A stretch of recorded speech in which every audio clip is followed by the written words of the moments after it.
வணக்கம் ஃப்ரெண்ட்ஸ். நாம் இன்னைக்கு இந்த வீடியோவில் என்ன பார்க்க போகிறோம் அப்படின்னா, நாம் இது வரைக்கும் பார்த்தீங்கன்னா ஐஎஃப்ஹெச்ஆர்எம்எஸ்ல பில் அப்ரூவ் பண்ண டிஎஸ்சி கார்டு தான் யூஸ் பண்ணி பில் அப்ரூவ் பண்ணுவோம், ரைட்டுங்களா? ஸோ இனிமேல் பார்த்தீங்கன்னா நம்ம இந்த மந்த் ஜூன்ல இருந்து பார்த்தீங்கன்னா இ-சைன் ஓடிபி வச்சு தான் நம்ம பில் அப்ரூவ் பண்ண போகிறோம். ஆல்ரெடி டிஎஸ்சி யூஸ் பண்ணுறவங்க அதில் இருக்கிற அந்த சர்டிஃபிகேட் வந்து எக்ஸ்பைரி ஆகிற வரைக்கும் ஸோ டிஎஸ்சி கார்டை யூஸ் பண்ணலாம். ஸோ இனிமேல் டிஎஸ்சி வந்து எக்ஸ்பைரி ஆகிடுச்சு, ஸோ ரினியூவல் பண்ணணும் அப்படின்ற கேஸு இல்லை புதுசாக வர அந்த டிடிஓஸ் எல்லாம் பார்த்தீங்கன்னா நம்ம இ-சைன் மூலமாக தான் பில்லு வந்து கண்டிப்பாக அப்ரூவ் பண்ண போகிறோம், ஓகேங்களா? ஸோ அந்த இ-சைனை எப்படி நம்ம வந்து அப்ளை பண்ணி வாங்குறது அப்படின்னா, உங்களோட டிஸ்ட்ரிக்ட் ட்ரெஸரி ஆஃபீஸை காண்டாக்ட் பண்ணீங்க அப்படின்னா அவங்க உங்களுக்கு இ-சைன் ஆப்ஷனை வந்து எனேபிள் பண்ணி கொடுத்துருவாங்க. அதுக்கப்புறம் பார்த்தீங்கன்னா அந்த இ-சைனை நம்ம சிஸ்டமில் யூஸ் பண்ணுறதுக்கு சில செட்டிங்ஸை வந்து நம்ம எனேபிள் பண்ணணும், ஓகேங்களா? அந்த செட்டிங்ஸை எப்படி எனேபிள் பண்ணுறது, அதுக்கப்புறம் பார்த்தீங்கன்னா ஒரு இ-சைனை யூஸ் பண்ணி நம்ம பில்லை எப்படி அப்ரூவ் பண்ணுறது அப்படின்னு இந்த வீடியோவில் பார்க்க போகிறோம். ஸோ வீடியோவை பார்க்கறதுக்கு முன்னாடி நம்ம சிட்டிக்குரல் சேனலை சப்ஸ்கிரைப் பண்ணுங்கள். ஸோ வாங்க வீடியோக்குள்ளே போகலாம். இப்போ நான் வந்து பார்த்தீங்கன்னா க்ரோம் ப்ரௌசரில் அந்த பாப்அப் விண்டோவை வந்து எனேபிள் பண்ணணும், ஓகேங்களா? ஸோ எனேபிள் பண்ணால் தான் நமக்கு வந்து இ-சைனை யூஸ் பண்ணி நம்ம பில் அப்ரூவ் பண்ண முடியும், ஓகேங்களா? ஸோ நான் க்ரோம் ப்ரௌசரை ஓப்பன் பண்ணிட்டேன்.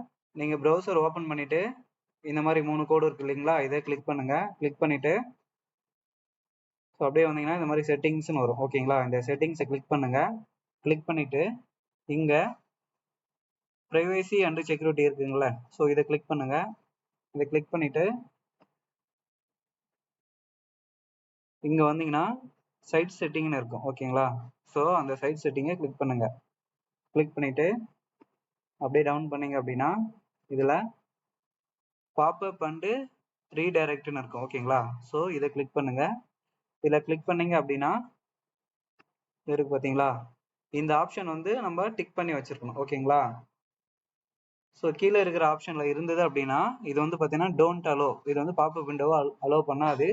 ஸோ அதனால் கண்டிப்பாக இந்த மார்க் வந்து இதில் இருக்கக்கூடாது, மேலே வந்து பார்த்தீங்கன்னா இதில் தான் இருக்கணும், ஓகேங்களா? ஸோ இந்த ஆப்ஷனை வந்து எனேபிள் பண்ணிவிட்டு அப்படியே இந்த விண்டோவை வந்து க்ளோஸ் பண்ணிங்கன்னா இப்போ செட்டிங்ஸ் வந்து இதில் எனேபிள் ஆகிடுச்சு. ஸோ இப்போ நம்ம வந்து பார்த்தீங்கன்னா ஃபயர் பாக்ஸில் எப்படி அந்த செட்டிங்ஸை வந்து எனேபிள் பண்ணுறது, அதாவது பாப்அப் விண்டோவை எனேபிள் பண்ணுறது எப்படின்னு ஃபயர் பாக்ஸில் பார்க்க போகிறோம், ஓகேங்களா? ஸோ நான் ஃபயர் பாக்ஸ் ஓப்பன் பண்ணுறேன். அதில் இந்த 3 கோடு இருக்குது பார்த்தீங்களா, அதை கிளிக் பண்ணுங்கள். கிளிக் பண்ணிவிட்டு கடைசியாக வந்தீங்கன்னா செட்டிங்ஸ்னு இருக்கும். ஸோ செட்டிங்ஸை கிளிக் பண்ணுங்கள். இதில் இது பார்த்தீங்களா பர்மிஷன் அண்டு டேட்டான்னு இருக்கும். ஸோ அதை கிளிக் பண்ணிவிட்டு அப்படியே வாங்க. இதில் பார்த்தீங்கன்னா இப்போ பாப்அப் வந்து பிளாக் ஆகிருக்கு, ஓகேங்களா? இந்த செக் பாக்ஸில் டிக் ஆகிருந்ததுன்னு அப்படின்னா பாப்அப் வந்து பிளாக் ஆகிருக்கும், ஓகேங்களா? ஸோ இந்த செக்கை எடுத்து விட்டுருங்க. எடுத்து விட்டிங்கன்னா இப்போ என்ன ஆகும் அப்படின்னா பாப்அப் விண்டோ வந்து எனேபிள் ஆகிடும், ஓகேங்களா? இப்போ நம்ம பார்த்தீங்கன்னா ஒரு டிடிஓ ஐடியில் லாகின் பண்ணி ஒரு பில்லை அப்ரூவ் பண்ணி பார்க்க போகிறோம், ஓகேங்களா? ஸோ யூசர் ஐடி பாஸ்வேர்டு போட்டு லாகின் கொடுத்தீங்க அப்படின்னா ஸோ இது போல் வரும். இதில் இ சர்வீஸ் ஹெச்ஆர் அண்ட் ஃபினான்ஸ் இருக்கு இல்லையா, அதை கிளிக் பண்ணிவிட்டு இதில் ஃபினான்ஸ் ஐக்கானை கிளிக் பண்ணுங்கள். இப்போ பார்த்தீங்கன்னா ஒரு பில்லு இருக்குது, அப்ரூவ் பண்ண வேண்டிய பில்லு இருக்குது. ஸோ அந்த பில்லை கிளிக் பண்ணிவிட்டு அதில் கண்டினியூ ஆக்ஷனை கிளிக் பண்ணுறேன். ஸோ இப்போது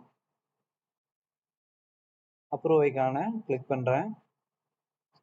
இதில் ஏற்கனவே நம்ம சைன் வித் டிஎஸ்சி கொடுப்போம், இப்போது சைன் வித் இ-சைனை கிளிக் பண்ணுறேன். ஸோ இது போல் பேஜ் ஓப்பன் ஆகும். நம்ம இந்த பேஜ் இது மாதிரி இருக்கும்போது ரெஃப்ரெஷ் பண்ணக்கூடாது, ஓகேங்களா? அதுவே லோட் ஆகும். லோட் ஆகிட்டு ஒரு நியூ பேஜ் ஒன்று ஓப்பன் ஆகும். ஸோ அது வரைக்கும் நம்ம வெயிட் பண்ணணும். ஸோ இது போல் ஓப்பன் ஆகிடுச்சு. இப்போ இதில் பார்த்தீங்கன்னா என்டர் பின் கேட்குதுங்களா, இது வந்து பார்த்தீங்கன்னா நம்ம இ-சைன் பண்ணும் போது யூசர் பின் செட் பண்ணி கொடுத்துருப்பாங்க. ஸோ அந்த பின்னை என்டர் பண்ணிவிட்டு இதில் எஸ்எம்எஸ்ன்னு இருக்குது இல்லைங்களா, ஸோ நம்ம வெரிஃபை பின்னை கிளிக் பண்ணோம் அப்படின்னா ஓடிபி வந்து ஆட்டோமேட்டிக்காக டிடிஓக்கு போகும். ஸோ அதுதான் அந்த மெசேஜில் சொல்லியிருக்காங்க. ஸோ பின்னை என்டர் பண்ணிட்டேன். இப்போது வெரிஃபை பின்னை கிளிக் பண்ணுறேன். இப்போ ஓடிபி பார்த்தீங்கன்னா டிடிஓக்கு வந்துடுச்சு. ஸோ அந்த ஓடிபியை வாங்கி இங்கே என்டர் பண்ணணும். ஸோ ஓடிபி போட்டுட்டு இந்த செக் பாக்ஸை டிக் அடிச்சுட்டு பெர்ஃபார்ம் இ-சைனை கிளிக் பண்ணுறேன். ஸோ ப்ராசஸ் ஆகிட்டு இருக்கு.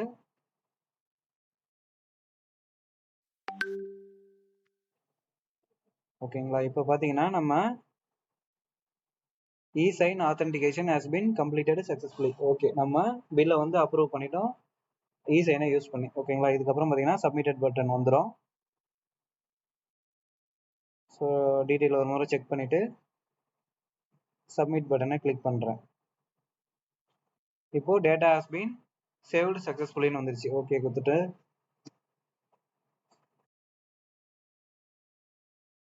இப்போ பார்த்தீங்கன்னா இது போல தான் ஒரு பில்லு வந்து நாம e-sign வச்சு அப்ரூவ் பண்ணியிருக்கோம். ஓகேங்களா? இதுக்கப்புறம் பார்த்தீங்கன்னா நம்ம பில்லை ஆஸ் யூஷுவலாக ட்ரெஸரிக்கு எப்படி ஃபார்வர்ட் பண்ணுவோமோ அதே சேம் சினாரியோ தான். இதில் ஏதாவது டவுட் அப்படின்னா நீங்கள் கீழே கமெண்ட் செக்ஷனில் கமெண்ட் பண்ணுங்கள், நான் ரிப்ளை பண்ணுறேன். ஸோ தேங்க்யூ ஃபார் வாட்சிங்.